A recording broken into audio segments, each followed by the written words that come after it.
выложил второй ряд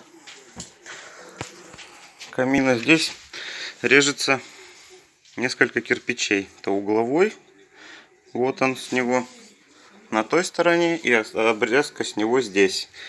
И в середине режется вот тот и вот эти два.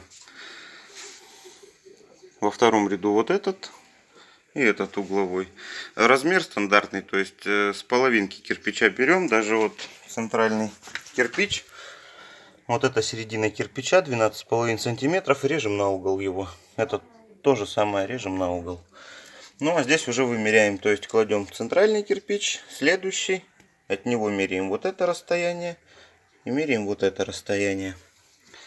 Все, дальше выложу третий ряд, сниму, покажу. Всем доброго времени суток еще раз.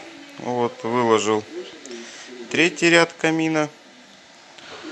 На третьем ряду начинает формироваться ниша для дров. У нас уже темновато, плоховато видно. Здесь также идут с краю половинки кирпичей, пиленные в угол. Ну, пилю их на плиткорезе. Очень удобно, хорошо пилится кирпич. Предварительно мы его замачиваем. Сегодня вот два ряда выложил. Четвертый ряд похожий на третий, но только он с перехлестом. Здесь половинка с левой стороны будет с правой. Здесь половинка с правой стороны будет с левой. Все ряды перевязываю друг друга.